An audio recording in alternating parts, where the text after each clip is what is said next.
Naamsa's SA Auto Week is the largest trade show of its kind in South Africa. This year, Cars.co.za was the official media partner of the event, and we set up this rather stylish podcast studio. Our very own Chiro de Siena and guest journalist from CNBC Africa, Fifi Peters, played hosts and over 3 days interviewed all the key figures in South Africa's motoring industry. A big theme the automotive industry is celebrating and marking, particularly here at SA Auto Week, is the milestone that the industry has reached with the first car in the country having been brought to market over 100 years ago by Ford. If you didn't know that, now you know. And I do have the President for Africa as well as MD of Ford South Africa, Mr. Neale Hill, joining us at the Cars.co.za podcast, coming to you from Auto Week here in Cape Town. And sir, a really rich history, essentially, then, that Ford does have in South Africa. At a personal level, what has that history in the car market for the country meant for you? First of all, it's an incredible... first of all, thank you for the opportunity. It's great to be sitting and talking to you. If I reflect back on the privilege that I have to be at the head of Ford Motor Company in South Africa, not only at the milestone of the industry, but at the milestone of the company, it is truly a great privilege to be a part of a brand that has such a rich and deep history in South Africa and has meant so much to so many people. You know, starting off in a wool shed, disused wool shed in Gqeberha in Port Elizabeth in 1923, and the decision was made. Company was incorporated in September of 1923, and the first cars rolled off the production line on the 19th of January 1924. So it what took did they look like? It was the Model T. Okay. So it was the famous Model T, which we brought to South Africa, that had already been imported to South Africa as a built-up unit. So the first ones arrived in 1905, and there was a distributor that was set up. But because of the popularity and because of the growth of automotive interest in cars in general, the decision was made to establish a plant in South Africa and to start building CKD units back then. And interestingly enough, it was also the point at which we pioneered the moving production line. So when we set it up, we brought the same technology that they were using in the US to build all the Model Ts at that stage to South Africa, and we established that as our manufacturing base. It's a long period and it's a long time to be in business. And obviously it's a time that has involved a whole lot of evolution if you look at what the demand was then compared to what the demand is right now. But if you reflect, major highlights and lowlights, and perhaps you can even take it from your time in the industry. Really interesting. It was a point that dawned on me yesterday that I've actually worked for Ford Motor Company for a third of its time in South Africa. Oh, right. Because I'm in my 34th year of service at Ford Motor Company. So it was quite an interesting reflection yesterday when I actually realized that, you know, I've been with the company for a third of its time here. Sure. Highlights. There's been phenomenal experiences that I've had, and the opportunities that the company has provided have been truly remarkable. I've traveled, you know, across the globe, visited multiple of our operations, worked in 5 different markets. So, you know, when I look at all of that, I would put that up as a highlight in terms of just the experience and the opportunities the company's afforded me, and the ability to be able to see and understand what I do and to be able to contribute has really been remarkable. There's been some very tough times. I mean, there's been challenges. The sanctions era, Ford Motor Company took a decision in the US because of political pressure that we were under to disinvest, and Ford Motor Company then formed what is effectively a joint venture, but we sold the shares of Ford Motor Company to Anglo American, which is when Samcor was formed. A highlight of that was actually the fact that we did the first BBBEE deal back then, because 40% of the company's shares were actually put in trust for our black employees. Sure. So that was about preserving Ford's heritage, about making sure that we had a path to enter back into the country. And I look at the products that we sold during that time, and it was a survival period of time, and we had to make compromises and choices. And towards the back end of the period, just before Ford Motor Company started reinvesting, hard to say that they weren't the Fords that we all knew from the past. Mm-hmm. But then when I look at the journey that we've been on since that point and what we've been able to achieve and the products that we've been able to bring and what the brand represents, it's been also an incredibly rewarding period of time. And, 2016 bringing the first right-hand drive Mustang to South Africa. And literally next month, we launched the 7th generation Mustang in South Africa on its 60th anniversary. Those go down as absolute highlights on the reel that one looks back at with a lot of pride. I must say I am a major fan of the Mustang. I don't drive it as yet, but it's a pretty damn looking car. I think one of the other highlights that South Africa perhaps marks in terms of your journey here in the country, highlights to come perhaps even, is the Ranger plug-in hybrid EV, where a production is soon to start taking place in Silverton. So just given the fact that South Africa will be the only country in the world producing this model, essentially, what does this mean for Ford's sustainability journey, as it were? It's such a critical step in terms of protecting the future of Ranger in South Africa. Mm-hmm. The fact that we are the only Ford plant in the world out of 5 other plants globally, North America, South America, Thailand, Africa, to be honored with the opportunity to build the plug-in hybrid. Sure. is a big step forward. One of our biggest principal markets is Europe, so UK, Germany, and just the fact that we're in the first step of electrification of the Ranger platform in the form of a plug-in hybrid just starts opening up massive potential and massive opportunities, and it gives people an insight as to what the future is and where we can go. And, if you look at F-150 Lightning, where we are already producing that in the US in a full electric version, the capabilities, the knowledge, the experience is there. It's now just a question in terms of at what point do we scale it into the Ranger platform and where do we go from that? Mm-hmm. But plug-in hybrid, just in terms of the technology that we're going to be adding, the enhancements that it takes to upskill our people to be able to build the vehicle. So there's a whole new range of things that we need to be taking into consideration. You're working with high voltage batteries. So now all of a sudden, the training that goes in there is completely different. So it's also about the skills and the knowledge transfer that we do to our employees to upskill people to, build vehicles that are very, very complex. Mm-hmm. And I think that that's also something that's very lost on the general public is what does it actually take to put a vehicle like this together? And how do you make it work, and how do you protect your workers in that particular point in time? Because, you do something wrong with the battery, you're dead. I can't put it any other way, unfortunately. Simply put. So employee safety is absolutely paramount at Ford Motor Company. And, we always say we want all of our workers who come to work to go home in the same condition that they came to work in the morning and to be able to be with their families. So that's absolutely crucial that we continue to provide that training, that skills enhancements to our people and continue that journey for them as well. And talking about people, just given the fact that the industry is such an important source of income for South Africans as a significant employer, as you look at the situation right now, South Africa with its big opportunities, but also challenges still, and particularly when it does come to unemployment. But what are you seeing as employment prospects and opportunity for the automotive industry?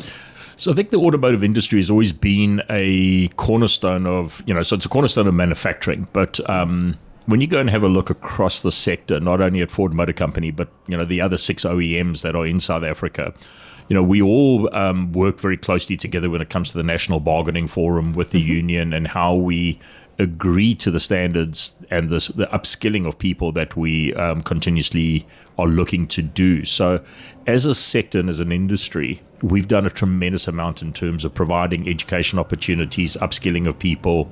And if you look at the skill levels that all of us have, we've got people bumping up to skill level 5 and 6 in our manufacturing facilities, which puts them literally at the point of qualified engineers working on the production line building vehicles. And that really allows them also to, continue to provide for their families. And we know that, the ratios vary depending on who you talk to, but it can be anything between 1 to 8 to 1 to 10 people that are supported by somebody who is meaningfully employed in the automotive industry. Mm-hmm. We have a workforce of 5,200 people across our 2 facilities. And, we've continued to grow that base. I think the challenges that we see in the industry is, our competitiveness as a production source and how we are continuing to really have to fight for investment decisions and opportunities. And, our labor is a key piece of that. Our workforce is absolutely critical. So, the key pieces that we continue to stress with the unions and as we work with them is really about having a stable work environment that projects the right image for South Africa Incorporated, as we like to call it, and how we make South Africa an attractive destination to continue to get investment and to allow us to keep doing what we do for the economy. And all of us are in that same position. We're looking very carefully at what the future lies. Sure. And how do we participate in this new opportunity that presents itself as we start moving into NEVs. And bringing it back to PHEV, that's why we are so excited about the fact that we're going to be producing PHEV and exporting it across the globe. Sure. I mean, a big thing also from this Auto Week is about legacy, which Ford represents. If legacy was a person in your industry right now, it would look like Ford. But it's also about the future, the new vehicles that we have been discussing. And perhaps you can just talk to us a little bit more in that regard and more to outlook as to what can be expected from yourselves. So we very definitely are looking at a multi-energy strategy. It's the best way that we can describe it. So we're looking at it from the perspective of that there is a future for hybrids, plug-in hybrids. There's a future for battery electric vehicles. There's even a future for what we term in the company as EREV, or, it's a vehicle that has no mechanical connection between a powertrain and the drive wheels, but we have an engine that actually powers the batteries. So we're looking at multi-energy solutions in terms of what the future lies for us. And also in all different formats and in terms of body styles and configurations and points like that. So we're looking at this as making sure that we are able to satisfy consumers' needs in terms of mobility and how we can actually address that in an affordable manner that keeps people mobile and owning vehicles and enjoying the experience to drive them. So, and it's also about leveraging our partners that we have. Mm-hmm. So we've got partners in China who, everybody knows how far advanced China is in the electric space. So we're leveraging their experience and their knowledge and their production capacity. But at the same time, also working with our joint venture partners that we have around the world. So Transit, for example, is built in Turkey with a joint venture operation there, and they are doing full electric transit panel vans and buses. So, when I look across the globe and I scan the Ford world, we've got tremendous opportunities in terms of what we can access and what we can bring to the market. So we're very rich in that regard. When you mention China and your views there, a lot of your colleagues that I have spoken to so far are worried about China and their presence here, and essentially how they seem to be eating quite a lot of lunch that used to be enjoyed by other parties. Are you worried? I'd probably broaden the conversation a little bit further. Sure. And if you have a look at it, 41% of vehicles sold in South Africa right now come from India and China. Mm-hmm. India accounts for 33% of vehicles sold in South Africa. So they actually have already established a massive footprint. Mm-hmm. We are seeing an influx of Chinese competitors. The reality is they were always going to come. Because I was fortunate enough to have lived in China in 2009 and could see what was going in. So the installed capacity that they were putting in China was always going to be a threat to the global market. The reality is that they're innovating very quickly. They are extremely nimble, and they are going to challenge the industry. What we have to do is we cannot be a dinosaur and not react and not innovate and be able to actually make sure that as a brand we continue to provide the perception, provide the real value to our customers of what a company that is 120 years old globally, 100 years old in South Africa means. So, we have to fight for our slice of the market. Is it going to be tough? Yes, it is. But if I look at the engineering, I look at the services that we're offering our customers and the convenience, that's where we can win. Because your products at the end of the day are going to be very similar.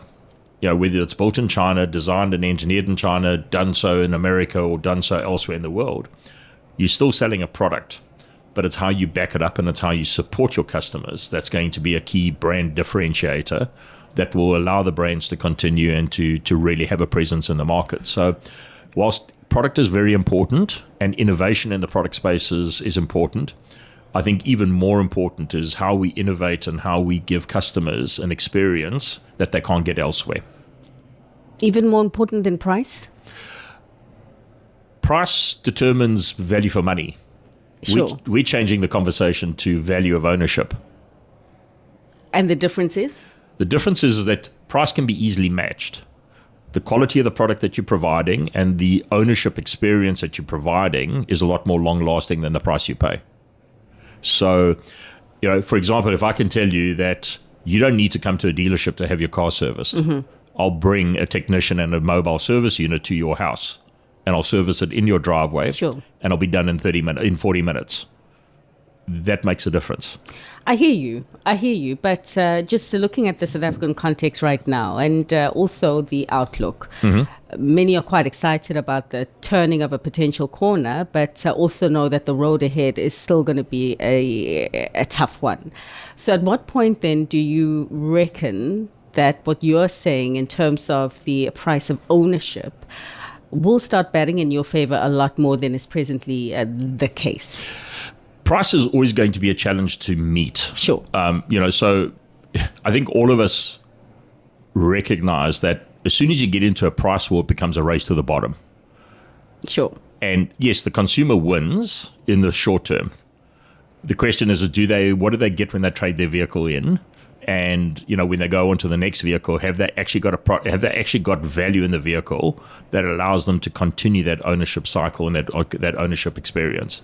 So yes, it is important to be competitive from a price perspective, but I think it's also looking at the holistic package that you're putting in front of a customer and how the vehicle, how the vehicle performs, how the vehicle drives, but also the support that you get in terms of looking after a customer. So I, for example, can tell you literally within 24 hours if there's a vehicle stuck in one of our dealership workshops, because a vehicle is more valuable if it's parked in your driveway, it's parked in a dealership's workshop. And we understand what it's going to take to get that car back on the road. And we have a target in terms of 4 days maximum for a vehicle, for a vehicle to be off-road in South Africa.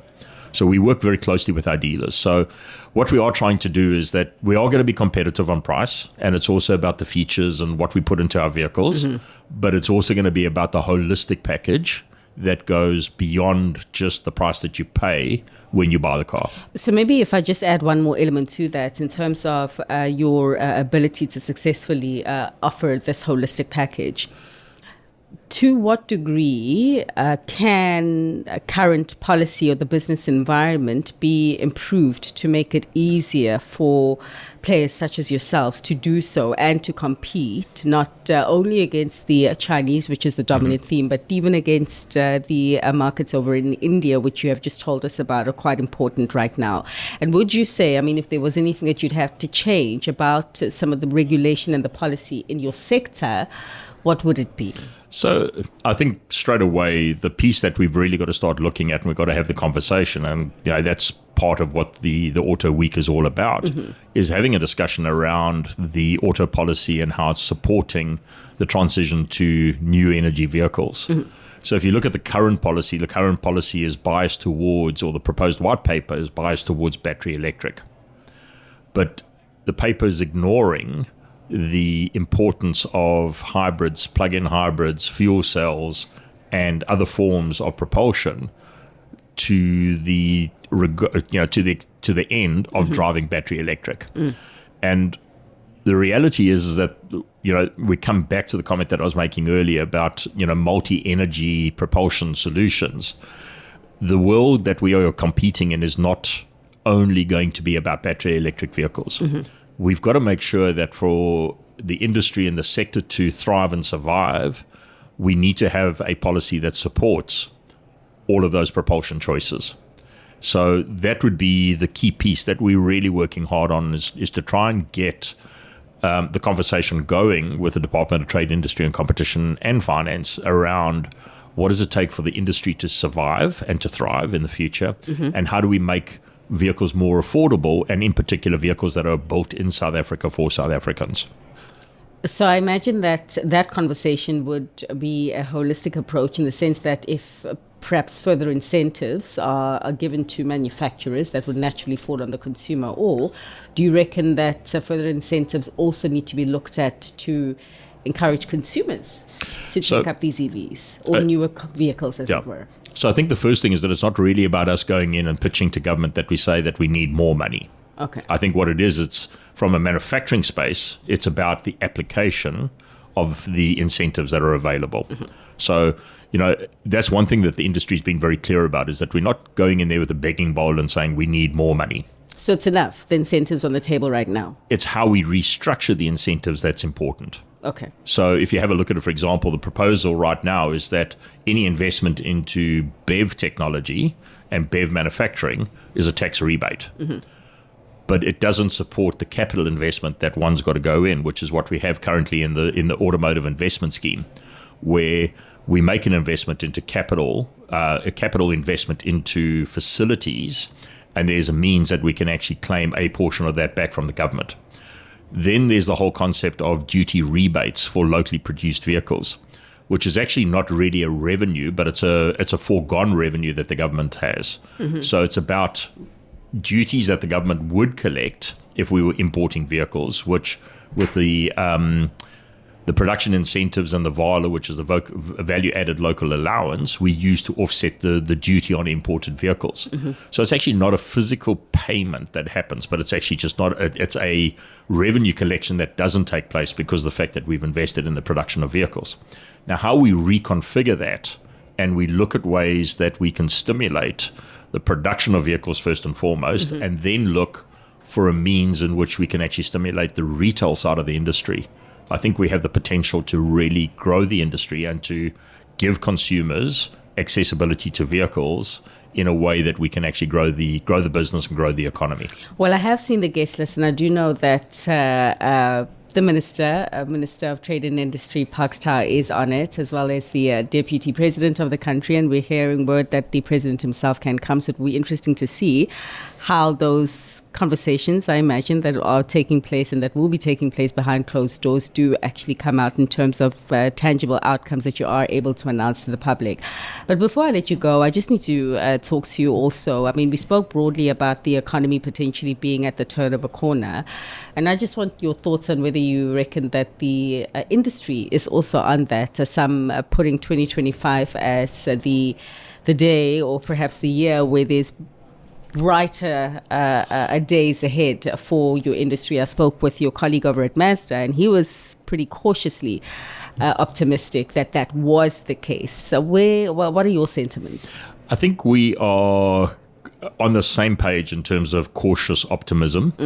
I think that one needs to recognize where the economy is and where the consumers are. And if you go back, 2020 started a brutal downturn with the COVID virus. And then, we've just been in a gradual space where we've had long periods of high interest rates, high levels of indebtedness of consumers, and affordability across multiple sectors.